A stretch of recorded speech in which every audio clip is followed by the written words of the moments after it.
संतोष रखिएगा, बीच में आपको कुछ ऐसी चीज़ें भी मिलने वाली हैं जो आपके भी बहुत काम आ सकती हैं। तो चलिए शुरू करते हैं बिना कुछ देर किए ये पूरा वीडियो बेसिक से लेके एडवांस तक का। दोस्तों ये है MS वर्ड का फर्स्ट इम्प्रेशन, इसे आप लेआउट भी बोल सकते हैं। तो यहाँ पर आपको बहुत सारी चीज़ें, जो लोग नए हैं उनको कुछ सारी चीज़ें नई दिखेंगी, जो पुराने हैं उनको तो वैसा ही दिखेगा, कुछ अंतर नहीं दिखेगा। नए लोगों के लिए मैं बता देता हूँ कि यहाँ पर ये जो बीच में आपको वाइट एरिया दिख रहा है ये असल में पेज होता है। और MS वर्ड में हम जितना भी काम करते हैं वो सब पेज के ऊपर ही करते हैं। असल में हम जो प्रिंटर से पेज निकालते हैं, मार्केट से जो पेज लेके आते हैं, उसी पेज के लिए यहाँ पर हम मैटर तैयार करते हैं, डिज़ाइन तैयार करते हैं और सब कुछ उसी पेज के लिए करते हैं। तो सबसे बेसिक चीज़ यहाँ पर यह है कि आपके पास आपके पेज का साइज होना चाहिए। MS वर्ड में काम करने से पहले आप A4 पे काम कर रहे हैं या लीगल पे काम कर रहे हैं, हम इसको बाद में भी बदल सकते हैं, लेकिन अगर आप पहले से ये तय करके चलेंगे कि मेरे पास पेज कौन सा है तो आप और भी बेहतर तरीके से काम कर पाएंगे। अब पेज पता करने के लिए आपको लेआउट में जाना है और यहाँ पर आपको पेज का साइज मिल जाएगा। तो आप जो भी पेज इस्तेमाल कर रहे हैं वहाँ से आप सबसे पहले ये पेज सेलेक्ट कर लीजिए। बहुत सारे लोग स्टार्टिंग से आपको बोल्ड, इटैलिक, अंडरलाइन बताएंगे, लेकिन मैं आपको सबसे बेसिक चीज़ यहाँ पे ये बता रहा हूँ कि अगर आपको यही नहीं पता कि आप कौन सा पेज इस्तेमाल करते हैं तो जो बाकी सारी टाइपिंग आपने करी है, बहुत इधर से उधर से आपने बहुत सारी फॉर्मेटिंग करी, जस्टिफाई भी कर लिया, पेज को पूरा सेट कर लिया और जब बाद में आपने प्रिंट निकाला तो प्रिंट कट गया या ठीक नहीं आया, वो उसी वजह से होता है कि आप पेज साइज पर गौर ही नहीं करते हैं। तो यहाँ पे सबसे पहले पेज साइज सेट करिए। अब चलते हैं हम इसके लेआउट पर। तो यहाँ पर ये जो आपको दिख रहा है ये पेज है, इधर उधर ये जो नीला हिस्सा है आप इस पर टाइप नहीं कर सकते हैं। साथ में यहाँ पर ये जो दिया गया है ये इसका स्क्रॉल है, जिससे आप पेज को ऊपर नीचे खिसका सकते हैं आपने जो भी मैटर टाइप किया हो।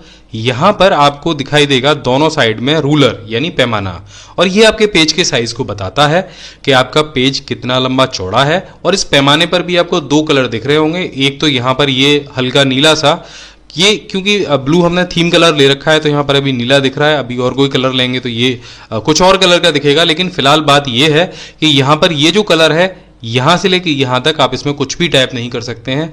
और ये जो पैमाने का वाइट एरिया है ये आपका टाइपिंग एरिया है, यहाँ पर आप काम कर सकते हैं।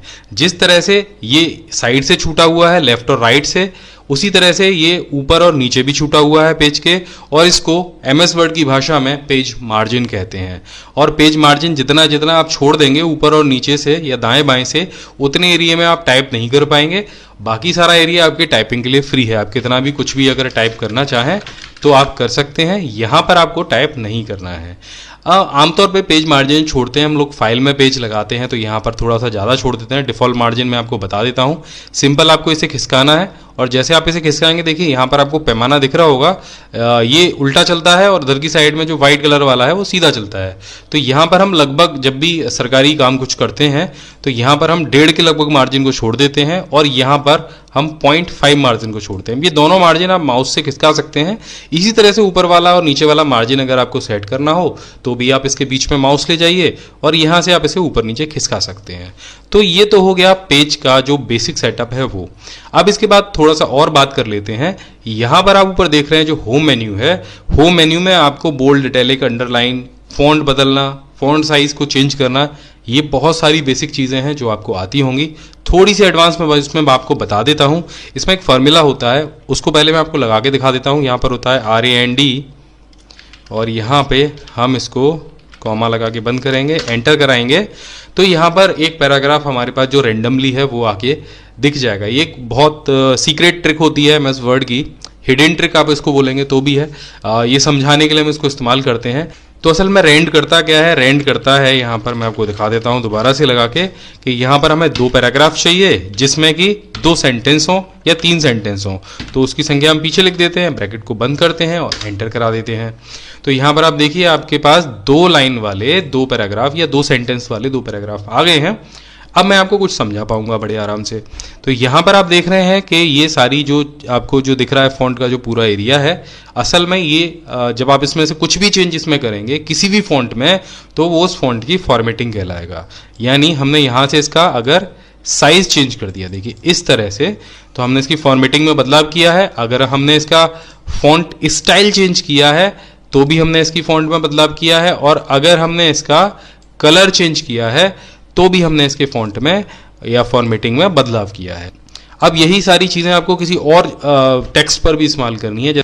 तो जो मैंने ऑन में इस्तेमाल किया है वही मुझे इस टैब में या इंसर्ट में इस्तेमाल करना है। तो यहाँ पर एक बहुत प्यारा सा ऑप्शन दिया गया होता है फॉर्मेट प्रिंटर। तो यहाँ पर आपको इसको सेलेक्ट करना है, फॉर्मेट प्रिंटर पर जाना है और दोबारा से जिस भी फॉन्ट को इसके जैसा बनाना हो उसको सेलेक्ट कर लेना है। तो आप देखेंगे सेम इसके जैसा बन गया, जबकि हमें यही नहीं पता था कि इसमें हमने कौन कौन सा फॉन्ट इस्तेमाल किया था, कौन सा कलर इस्तेमाल किया था। तो ये यहाँ पर ये बहुत यूजफुल ऑप्शन है फॉर्मेट प्रिंटर। बाकी सारी चीज़ें मोस्टली सभी लोगों को पता होती हैं। यहाँ पर एक ऑप्शन और भी है बहुत प्यारा सा कि अगर आपको ये फॉर्मेटिंग दोबारा से डिफ़ॉल्ट करनी है तो यहाँ पर इस ऑप्शन को आप प्रेस कर दीजिए। तो इससे होगा क्या कि जो आपकी सारी फॉर्मेटिंग होगी वो क्लियर हो जाएगी, यानी आपने जो कुछ भी लगाया होगा वो हट जाएगा। इसके बाद में यहाँ पर बुलेट्स और नंबर्स दिए गए हैं, ये अपने आप में विशेष होते हैं। अगर आपको कोई लिस्ट तैयार करनी है तो आप सिंपल इसको एंटर कीजिए, यहाँ पे इसको ऑन कर लीजिए बस एक बार, और यहाँ पर आपको उसको लिखते जाना है। जैसे अभी मैं हिंदी में लिखता जा रहा हूँ, हिंदी के लिए मैं यहाँ पे यूनिकोड फ़ॉन्ट का इस्तेमाल कर रहा हूँ। आप कुर्तेदेव देवलेस कोई भी कर सकते हैं। तो यहाँ पर मैंने लिखा कंप्यूटर, उसके बाद एंटर किया, उसके बाद लिखा प्रिंटर। तो यहाँ पर आप देखिए जैसे मैं एंटर करता जा रहा हूँ वैसे वैसे ये एक लिस्ट को तैयार करता जाता है। अब यहाँ पे हमने बुलेट लिस्ट तैयार करी है, आप चाहें तो नंबर भी ले सकते हैं। तो बस इसको सेलेक्ट करना है और यहाँ से ये आपको नंबरिंग लिस्ट मिल जाएगी, इस पर क्लिक कर दीजिए। तो यहाँ पर आप क्या देखेंगे, जो बुलेट लिस्ट थी उसके आगे के नंबर आ गए। अब अगर आपको इसकी भी एक सब लिस्ट बनानी है जैसे प्रिंटर की, तो बस आप प्रिंटर के नीचे एक एंटर करिए और अपने कीबोर्ड के टैब बटन को प्रेस कर दीजिए। तो आप देखेंगे एक प्रिंटर की भी सब लिस्ट आ जाएगी जिसमें मुझे लिखना है कलर प्रिंटर और लेजर प्रिंटर। तो इस तरह से सिंपल टैब दबाकर आप किसी के भी नीचे सब लिस्ट बना सकते हैं, और सब लिस्ट से अगर बाहर निकलना हो तो आपको डबल एंटर करना है, आप बाहर आ जाएंगे। तो जैसा कि हम यहाँ पर देख रहे हैं हमारे पास MS वर्ड का एक ब्लैंक पेज है, और अगर हमें यहाँ पर टेबल बनानी है तो हमें जाना होगा इंसर्ट पर। मैं इस वीडियो में आपको बेसिक से लेकर एडवांस तक की काफ़ी सारी टिप्स और ट्रिक्स बताने वाला हूं, तो इस वीडियो को पूरा ज़रूर देखिएगा। तो यहाँ पर हम इंसर्ट पर जाएंगे और यहाँ पर आपको टेबल का ऑप्शन दिखाई देगा। ये आप माउस से टेबल बना सकते हैं बड़े आराम से। तो आप इस ऑप्शन पर क्लिक कीजिएगा, यहाँ पर आपको काफ़ी सारे ब्रैकेट्स दिखाई देंगे। तो जितने बॉक्सेस आप ऊपर सेलेक्ट करेंगे वो आपके कॉलम बन जाएंगे, और जितने बॉक्सेस आप नीचे की तरफ सेलेक्ट करते जाएंगे वो आपकी रॉज बन जाएंगी। तो एक दूसरा तरीका भी मैं आपको बता देता हूँ टेबल बनाने का, जिसमें आपको कहीं भी नहीं जाना है। तो इसके लिए आप अपने कीबोर्ड के न्यूमेरिकल कीपैड में जाइए, वहाँ आपको प्लस और माइनस के बटन दिखाई देंगे। प्लस बटन का मतलब है आपके बीच का ये जो यहाँ पर आप देख रहे हैं ब्रेक है, यानी आपका एक कॉलम है, और माइनस का मतलब है आप कितना चौड़ा एक कॉलम बनाना चाहते हैं। तो हमने यहाँ पर एक प्लस और एक माइनस बनाया, तो उसका मतलब यहाँ पर होगा एक ये जो बॉक्स है, एक ये जो कॉलम है वो बन के तैयार हो जाएगा। इसी तरीके से हमें यहाँ पर जितने भी कॉलम बनाने हैं वो उतने माइनस के निशान और उतने प्लस के निशान यहाँ पर जोड़ लेंगे, कुछ इस तरीके से ये देखिए, और बस अपने कीबोर्ड से इसे एंटर करेंगे तो आप देखेंगे यहाँ पर एक टेबल बन के तैयार हो जाएगी। अब टेबल में हम और क्या क्या कर सकते हैं वो भी हम जान लेते हैं, और कौन कौन सी यहाँ पर शॉर्टकट की होती हैं। तो आप जान लेते हैं कि टेबल में काम कैसे किया जाता है। काम करने का बहुत सिंपल है, आप यहाँ पर कुछ टाइप कीजिए, फिर टैब दबाइए, कुछ टाइप कीजिए, ऐसे आप टाइप भी कर पाएंगे और आगे भी बढ़ पाएंगे। लेकिन अगर आप इस टेबल में पीछे जाना चाहते हैं, यानी कि जो दूसरा कॉलम है उसमें कुछ चेंजेस करना चाहते हैं, तो आप शिफ्ट की को प्रेस कीजिए और टैब दबाइए। तो इससे क्या होगा, आप टेबल में पीछे जा पाएंगे और काम कर पाएंगे। मानिए हमने यहाँ पर 25 की जगह 26 करना है, आप फिर टैब से आगे जा सकते हैं और काम कर सकते हैं। लेकिन अगर आपको पीछे जाना होगा तो सिंपल आपको दबाना है शिफ्ट के साथ में टैब की को। तो ये तो हो गया एक फीचर। तो अब हम यहाँ पर कुछ नंबर डाल लेते हैं ताकि आपको पता चले कि हम क्या करने वाले हैं, और यहाँ पर कुछ डेटा फीड कर लेते हैं। अब यहाँ पर हमने कुछ डेटा फीड कर लिया। मान लीजिए आपको 2 और 3 के बीच में एक आपको रॉ और यहाँ पर एंटर करनी है, तो उसके लिए आप क्या करेंगे, तो उसके लिए यहाँ पर एक बहुत सिंपल शॉर्टकट है। आप जाएंगे दूसरे सेल के सबसे लास्ट में, यानी बाहर की तरफ, और एंटर बटन को प्रेस करेंगे। तो इससे होगा क्या कि कॉलम 2 और 3 के बीच में एक रॉ एंटर हो जाएगी, यानी ये रॉ उस कॉलम के बाद में एंटर हुई है जिसके पीछे आप कर्सर लेकर गए थे और वहाँ पर आपने एंटर का बटन प्रेस किया था। अगर 3 के बाद एक आप रॉ एंटर करना चाहते हैं तो टेबल के बाहर जाकर आप कर्सर को रखिए और सिर्फ एंटर प्रेस कीजिए। तो इससे होगा क्या कि आपकी रॉ के बाद में एक नई रो यहाँ पर एंटर हो जाएगी।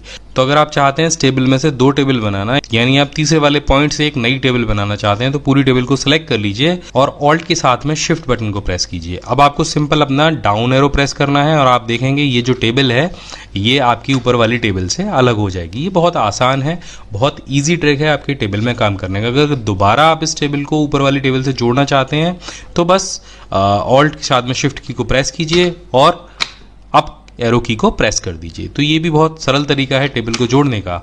अब यहाँ पर एक ट्रिक मैं भी और आपको बताना चाहता हूँ। अगर 3 नंबर वाली रो को आप 1 नंबर वाली रो के ऊपर ले जाना चाहते हैं तो आप कॉपी और पेस्ट करेंगे। तो इसके लिए आपको कॉपी पेस्ट कुछ नहीं करना है, आप पूरी जो रो है उसको सिलेक्ट कीजिए और यही शिफ्ट के साथ में ऑल्ट की आपको प्रेस करनी है, अप एरो की प्रेस करनी है और आप देखेंगे जो 3 नंबर वाला जो कॉलम है वो आपके 1 नंबर वाले कॉलम के ऊपर आ जाएगा। अब बता देता हूँ आपको टेबल में मर्ज करने का तरीका। अगर आपको 2 या 2 से ज़्यादा सेल का एक सेल बनाना है, यानी उनको मर्ज करना है, तो आपको सिंपल उन सभी सेल्स को सेलेक्ट करना होगा और ऑल्ट के साथ में ए और उसके बाद एम को प्रेस करना होगा। तो आप देखेंगे यहाँ पर वो सेल मर्ज हो जाएंगे। कहीं भी आप कोई भी सेल मर्ज करना हो आपको, आप देखिए यहाँ पर जैसे ये 2 सेल मर्ज करने हैं तो पहले ऑल्ट दबाइए, फिर ए दबाइए, फिर एम दबाइए, तो ये जो सेल हैं वो मर्ज हो जाएंगे। ये बहुत अच्छी शॉर्टकट की है, आप इसका इस्तेमाल कर सकते हैं अपने सेल्स को मर्ज करने के लिए। तो इसके बाद एक तरीका मैं और भी आपको बताना चाहता हूँ उस टेबल को स्प्लिट करने का। आपको सिर्फ दबाना है शिफ्ट, कंट्रोल और एंटर, तो आपकी जो टेबल है वो 2 टुकड़ों में इंस्टेंटली बट जाएगी, यानी कट जाएगी। अब यहाँ पर अगर आपको लगता है कि आपने इसे गलत काट दिया, दूसरा वाला जो रॉ था यानी ये वाला जो रॉ था वो ऊपर वाली टेबल में शामिल होना चाहिए था, तो आप सिंपल इस रॉ में माउस का कर्सर ले जाइए, शिफ्ट के साथ ऑल्ट की को प्रेस कीजिए और कीबोर्ड पर जो अप एरो की होती है उसको प्रेस कीजिए। आप देखेंगे जो एक रॉ है वो नीचे वाली टेबल से उठकर ऊपर वाली रॉ में ज्वाइन हो जाएगी। तो किसी भी रॉ और कॉलम को डिलीट करना यहाँ पे बहुत आसान है। किसी भी रॉ और कॉलम को डिलीट करने के लिए आपको सिंपल उसको सेलेक्ट करना है। तो इस तरीके से जो एरो की है वो वहाँ पर आ जाएगी छोटी होकर, बस उसको सेलेक्ट कर लीजिए एक बार में, राइट क्लिक कीजिए और यहाँ पर आपको डिलीट कॉलम का ऑप्शन मिल जाएगा। तो इस तरीके से आप कोई भी एक पर्टिकुलर कॉलम डिलीट कर सकते हैं। इसी तरीके से आप रॉ को भी सिलेक्ट कर लीजिए, राइट क्लिक कीजिए। अब यहाँ पर आपको डिलीट सेल का ऑप्शन मिलेगा, इस पर क्लिक करते ही यहाँ पर आपको आएगा डिलीट सेल का ऑप्शन और डिलीट एंटायर रॉ का ऑप्शन आपको यहाँ पर मिलेगा। इसे ओके कर देंगे तो ये जो रॉ है ये आपकी डिलीट हो जाएगी। अब इसके बाद में ये जो आप देखेंगे ये पूरी जो टेबल है वो आपके पेज से छोटी हो गई है। इस टेबल को कैसे आप पेज पर फिट करेंगे उसके लिए यहाँ पर आपको एक आइकन दिखाई देगा, इस आइकन पर क्लिक कीजिए। ये असल में मूव आइकन है, इसकी सहायता से आप टेबल को कहीं भी मूव करा सकते हैं। मानिए मुझे टेबल यहाँ पे रखनी है या इसके बाद मुझे नीचे ले जानी है, लेकिन इसी आइकन पे क्लिक करके यहाँ पर आपको ऑटो फिट का ऑप्शन दिखाई देगा। यहाँ आपको 3 ऑप्शन दिखाई देंगे, auto fit to content, auto fit to window और फिक्स कॉलम विड्थ। तो इस समय आप फिक्स कॉलम विड्थ का इस्तेमाल कर रहे हैं, लेकिन जब आप ऑटो फिट टू विंडो का इस्तेमाल करेंगे तो जो आपकी टेबल है वो आपकी पूरी विंडो के हिसाब से यानी आपके पेज के हिसाब से फिट हो जाएगी।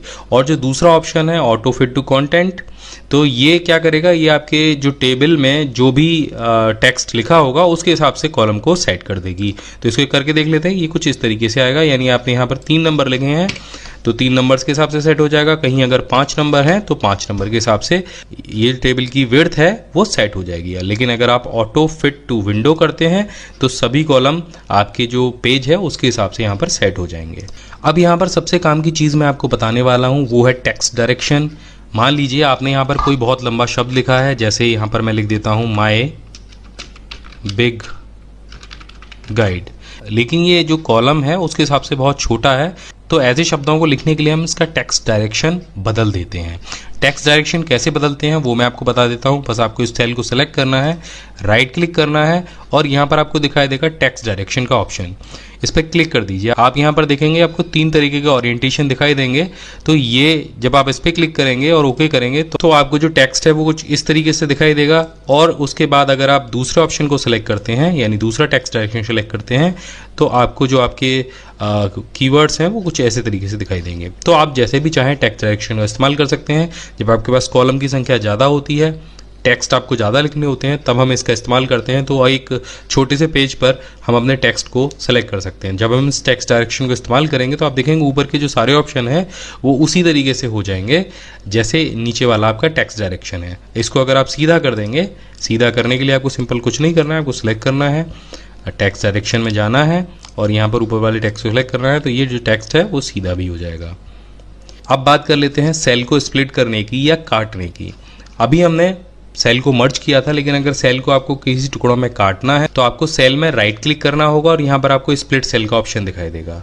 यहाँ पर आपको नंबर ऑफ कॉलम और नंबर ऑफ रॉज पूछे जाएंगे, तो नंबर ऑफ रॉ आप एक ही सेलेक्ट कीजिएगा, लेकिन आप जितने भी कॉलम में उसे काटना चाहते हैं वहाँ ऊपर कॉलम सेलेक्ट कर लीजिए और इसे यहाँ से ओके कीजिए। तो आप देखेंगे जो आपका सेल है वो उतने ही टुकड़ों में कट जाएगा। अभी हमने 4 में काटा है, अगर आप चाहते हैं कि ये 5 में कटे तो ये 5 में भी कटेगा। तो दोबारा से हम इसको करके देख लेते हैं। स्प्लिट सेल्स में हम जाते हैं और यहाँ से इसको 5 पे सेलेक्ट करते हैं और ओके कर देते हैं। तो आप देखेंगे ये 5 बराबर टुकड़ों में कट जाएगा।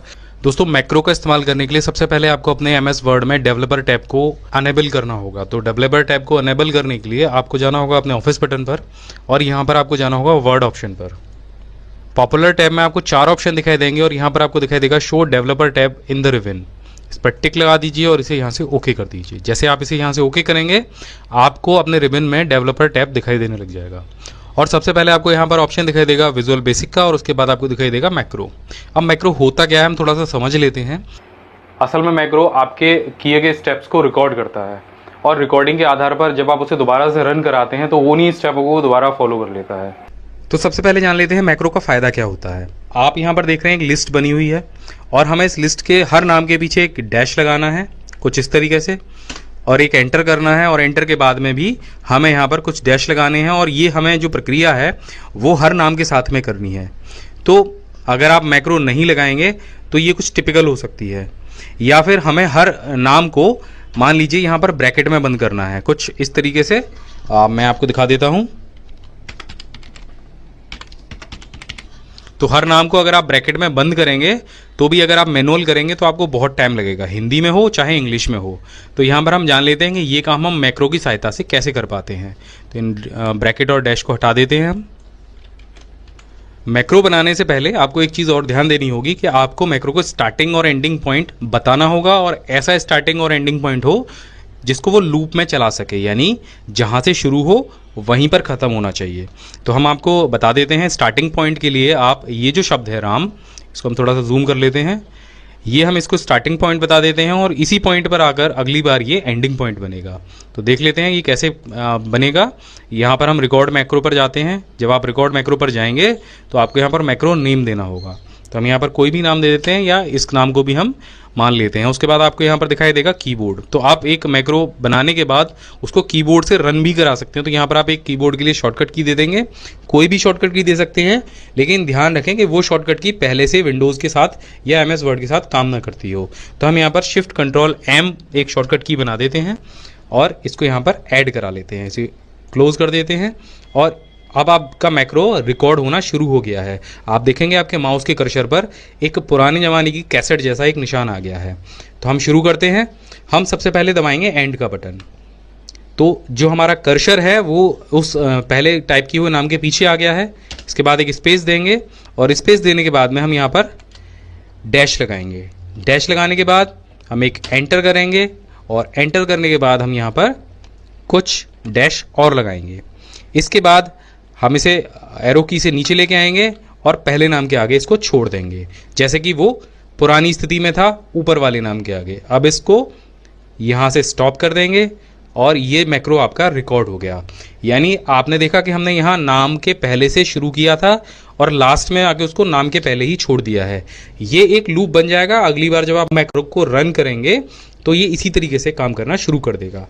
अब मैक्रो को रन कैसे कराते हैं? तो रन कराने के लिए आप या तो वही शॉर्टकट की का इस्तेमाल कीजिए, लेकिन ये ध्यान रखिएगा कि जो कर्सर है वो आपके नाम के पहले होना चाहिए। तो यहाँ पर हम वही शॉर्टकट की इस्तेमाल करते हैं। शिफ्ट कंट्रोल M हमने बनाया था।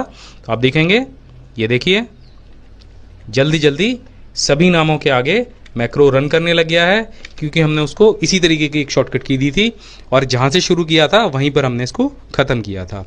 अब ऐसा नहीं है कि आप एक ही मैक्रो बना सकते हैं, आप अलग अलग शॉर्टकट की के साथ में अलग अलग मैक्रो भी बना सकते हैं। तो हम एक मैक्रो और बना के देखते हैं। हम यहाँ पर ब्रैकेट लगा कर देखेंगे क्या सभी नामों के आगे ब्रैकेट लग जाएगा। तो ठीक है, एक मैक्रो और रिकॉर्ड कर लेते हैं। यहाँ पर आप देखेंगे मैक्रो 3 अपने आप आ गया है। मैक्रो 2 आपका पहले रिकॉर्ड किया हुआ है। अब मैक्रो 3 को हम एक शॉर्टकट की और दे देते हैं, शिफ्ट कंट्रोल N। यहाँ पर इसको साइन कर देते हैं, इसको क्लोज कर देते हैं। अब आप देखिए हम शुरू करते हैं। जो हमारा कर्सर है वो नाम के पहले है, तो हम यहाँ पर लगाएंगे ब्रैकेट। उसके बाद एंड की प्रेस करेंगे और उसके बाद ब्रैकेट को क्लोज करेंगे। एरो की से कर्सर को नीचे लेके आएंगे नाम के पहले ले जाएंगे। ये हो गया सिंपल मैक्रो, हमने रिकॉर्ड कर लिया। इसको यहीं पर छोड़ देंगे और मैक्रो को स्टॉप करेंगे। आप देखिए मैक्रो रिकॉर्ड हो चुका है। जहाँ से हमने शुरू किया था वो आपको ध्यान रखना है कि हमने नाम के पहले शुरू किया था और हमने नाम के पहले पे ही इसको एंड किया है। अगर आप ऐसा नहीं करेंगे तो ये गड़बड़ा जाएगा, ये सिस्टम समझ नहीं पाएगा कि हमें लूप कहाँ बनाना है। अब इसके बाद आपको सिंपल रन कराना है शिफ्ट कंट्रोल एन के साथ में। आप देखिए सभी नामों के आगे जो ब्रैकेट है वो 1 सेकंड से भी कम समय में लग गया। अगर आप मैनुअली इस काम को करते तो आपको काफ़ी समय लग जाता। तो हमें सबसे ज़्यादा ज़रूरत होती है MS वर्ड की किसी भी फाइल को PDF में कन्वर्ट करने की।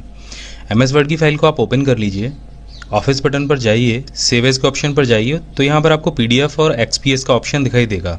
अगर ये एड इन आपके MS वर्ड में अनेबल नहीं है तो वीडियो के नीचे डिस्क्रिप्शन में इसका लिंक दिया गया है, आप माइक्रोसॉफ्ट की साइट से इसे डाउनलोड कर सकते हैं। एक छोटा सा प्लगइन है और इसकी सहायता से आप किसी भी MS वर्ड और एक्सेल की फाइल को बड़े आराम से PDF में कन्वर्ट कर सकते हैं। बस आपको यहाँ पर क्लिक करना है और ये जो विंडो है ये बिल्कुल उसी तरीके से खुलेगी जैसे किसी भी फाइल को आप MS वर्ड में सेव करते हैं।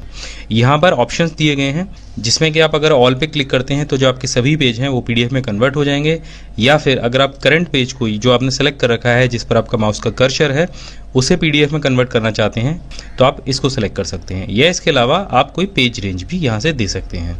बस इतना करना है, यहाँ से ओके करना है और इसे पब्लिश कर देना है तो आपकी फाइल PDF में कन्वर्ट हो जाएगी। अगर आप MS वर्ड से प्रिंट देना चाहते हैं, आपने कोई डॉक्यूमेंट तैयार किया है तो ये वीडियो आप लास्ट तक देखिए। इसमें आपको काफ़ी सारी चीज़ें ऐसी सीखने को मिलेंगी जो आपके लिए बहुत काम की हो सकती हैं। सबसे पहले हम जानते हैं कि पेज सेटअप होता क्या है और हम इसे क्यों करते हैं।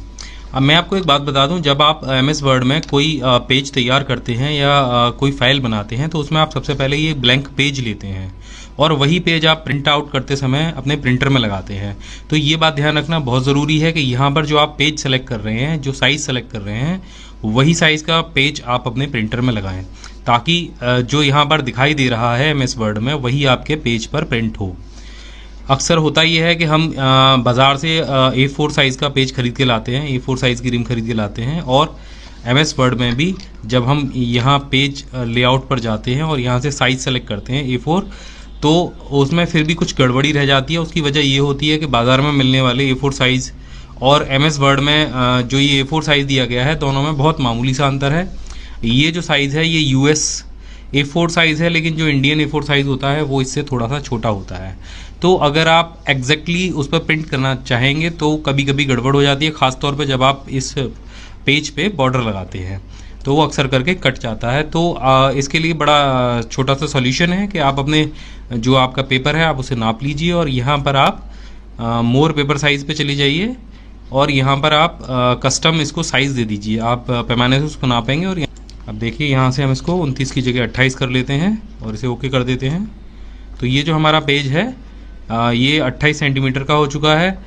जो भी आपका पेपर बाज़ार में मिलने वाला होगा उसके साइज़ का इसको कर लीजिए। ये सबसे पहली चीज़ है पेज सेटअप के दौरान MS वर्ड में, और आपके पास जो पेज है उसको एक जैसा कर लीजिए।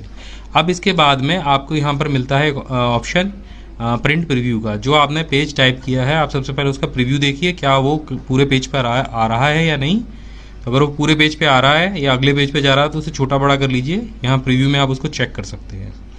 दूसरे नंबर पे आता है उसका मार्जिन सेट करना। मार्जिन क्या होता है, ये जो आपको साइड में सफ़ेद जगह जो दिखाई दे रही है उसे हम मार्जिन कहते हैं। यानी ये वो जगह है जिसको प्रिंटर और आपका MS वर्ड दोनों जो है टाइपिंग एरिया से छोड़ देते हैं। यानी कि इस जगह पर ना तो प्रिंट होगा ना आप टाइप कर पाएंगे। इसको आप अपने हिसाब से घटा या बढ़ा सकते हैं। मार्जिन आप दो तरीके से सेट कर सकते हैं। एक मैनुअल आप मार्जिन सेट कर सकते हैं, यहाँ से आप माउस की कर्सर ले जाएंगे रूलर बार पे और राइट मार्जिन को जैसे ही आप खींचेंगे यहाँ पर दोनों साइड एरो आ जाएगा, आप देख रहे हैं। तो यहाँ पे आप मैनुअली मार्जिन सेट कर सकते हैं दोनों साइड से। ये देखिए, ये उधर से हमने राइट किया और उधर से हमने लेफ़्ट मार्जिन सेट किया। इसके बाद में आप टॉप मार्जिन को भी इसी तरीके से मैनुअली सेट कर सकते हैं और बॉटम मार्जिन को भी इसी तरीके से सेट कर सकते हैं। एक पेज पर मार्जिन सेट करने से आपके फाइल में जितने भी 50 या 100 पेज होंगे उन सभी पर एक साथ ये मार्जिन सेट हो जाएगा। तो आपको अलग अलग पेजेस पे ये मार्जिन सेट करने की ज़रूरत नहीं है। इसको ऑटोमेटिक सेट करने के लिए यहाँ पर कई सारे ऑप्शन दिए गए हैं, टॉप लेफ़्ट बॉटम राइट के। यहाँ पर नॉर्मल है, तो आप किसी भी जो भी आपको अच्छा लगे आप उसको यहाँ से सेलेक्ट कर सकते हैं। वैसे मैनुअली आप करेंगे तो वो आपके लिए ज़्यादा बेटर रहेगा। इसके बाद में आता है ओरिएंटेशन। यहाँ पर ये दो ऑप्शन दिए गए हैं, एक पोर्ट्रेट दिया गया है, एक लैंडस्केप दिया गया है। पोर्ट्रेट ये जो पेज सीधा खड़ा होता है उसे कहते हैं, और लैंडस्केप इस तरीके से जो आड़ा पेज होता है उसको कहते हैं। अब आपको प्रिंटर में आड़ा पेज लगाने की ज़रूरत नहीं है, आप प्रिंटर में जो है सीधा ही पेज लगाएं। उस पे जब आप वो पेज एंटर करेंगे तो उस पे इस हिसाब से प्रिंट आउट होगा, आप उसको बाद में निकाल के सीधा कर सकते हैं, क्योंकि प्रिंटर में आड़ा पेज लग ही नहीं सकता। तो आप ये ना सोचें कि मुझे प्रिंटर में भी आड़ा ही पेज लगाना पड़ेगा या उसमें इस तरीके का पेज नहीं आएगा। तो आप प्रिंटर में जैसे आपके पेज लगे हों उसी तरीके से लगाइए, ये आपके राइट साइड पे इस तरीके से टेढ़ा करके इसको प्रिंट कर देगा। तो आगे हम आपको लिफाफे पे प्रिंट करना भी बताएंगे, उसमें हम इन चीज़ों के बारे में आपको और बारीकी से बताएंगे। इसके बाद आता है साइज़। तो साइज़ के बारे में मैंने आपको बता ही दिया, आपके पास जैसा भी पेपर अवेलेबल हो, A4 हो, लेटर साइज़ हो, लीगल साइज़ हो, A5 साइज़ हो, A6 साइज़ हो, आप उस जिस साइज़ का पेपर अपने प्रिंटर में लगा रहे हैं उसी साइज़ का जो पेपर है वो आप यहाँ पर सेलेक्ट कीजिए। इसके बाद इसको क्लोज़ कर दीजिए और ऑप्शन आता है इसके बाद प्रिंट का। आप ऑफिस बटन पे क्लिक करेंगे और प्रिंट के ऑप्शन में जाएंगे। जब आप प्रिंट करेंगे तो आपको सबसे पहले ऊपर यहाँ दिखाई देगा प्रिंटर का नाम। अब आपके पास 4 या 5 प्रिंटर हैं, हमारे यहाँ पर यहाँ नेटवर्क प्रिंटर भी जुड़े हुए हैं कुछ, और ये जो प्रिंटर है वो हमारे सिस्टम से लगा हुआ है, जो डायरेक्ट लगा हुआ है वो कोनिका मंटेला ये प्रिंटर है। अब इस प्रिंटर को सिलेक्ट कर लीजिए जो आपके सिस्टम से जुड़ा हुआ हो या आपके नेटवर्क पे जिस पे भी आप प्रिंट देना चाहें। उसके बाद में ऑप्शन आता है यहाँ पर पेज रेंज का। तो आपकी फाइल में अगर आपने 100 पेज बना रखे हैं और आप सभी का प्रिंट एक साथ में देना चाहते हैं तो आप ऑल को सिलेक्ट कर सकते हैं। लेकिन अगर आप किसी खास पेज को प्रिंट करना चाहते हैं, जैसे मैं इस पेज को केवल ये जो मुझे सामने दिखाई दे रहा है इसको मैं प्रिंट करना चाहता हूँ, तो यहाँ पर सिर्फ मुझे करंट पेज को सिलेक्ट करना पड़ेगा। इसके बाद में एक ऑप्शन आता है सिलेक्शन का। ये अभी आपको डिस्प्ले नहीं हो रहा है, वो सिलेक्शन डिस्प्ले तब होगा जब आप चाहते हैं कि आप सिर्फ इस पैराग्राफ का प्रिंट निकालें। तो आप इस पैराग्राफ को सिलेक्ट कर लें या लाइन को सिलेक्ट कर लें, हम इस पैराग्राफ को सिलेक्ट कर लेते हैं। और जब आप इस पैराग्राफ को सिलेक्ट करके प्रिंट करेंगे तो यहाँ पर ये सिलेक्शन का ऑप्शन आपको दिखाई देने लग जाएगा। तो आप जब इस सिलेक्शन पर टिक लगाएंगे तब प्रिंट आउट में केवल ये पैराग्राफ ही प्रिंट निकलेगा और कोई चीज़ आपकी प्रिंट आउट नहीं निकलेगी। इसके बाद ऑप्शन आता है यहाँ पर पेज का। पेज के ऑप्शन में आप एक रेंज दे सकते हैं, जैसे आपको पेज नंबर 1, 3, 5, 7 इस तरीके से निकालने हैं तो आप यहाँ पर इसको कॉमा लगा के लिख देंगे। यहाँ पर लिखेंगे 1, 3, 5, 7, 9। तो इस तरीके से आप अलग अलग पेजों को छांट के यहाँ पे प्रिंट दे सकते हैं। या फिर आप कोई बीच से कोई सेट लेना है आपको, या 10 से लेकर आपको 15 तक के पेजों का प्रिंट निकालना है, तो उसके लिए आप डैश का इस्तेमाल करेंगे। यहाँ सिंपल आप 10-15 लिखेंगे तो पेज नंबर 10 से लेके पेज नंबर 15 तक यहाँ पर प्रिंट आउट हो जाएगा। तो ये तरीका है पेज रेंज को सेलेक्ट करने का। इसके बाद नंबर आता है यहाँ पर कॉपीज़ का। जो आप पेज रेंज दे रहे हैं उसकी आपको कितनी कॉपियाँ निकालनी हैं वो यहाँ से आप भर सकते हैं।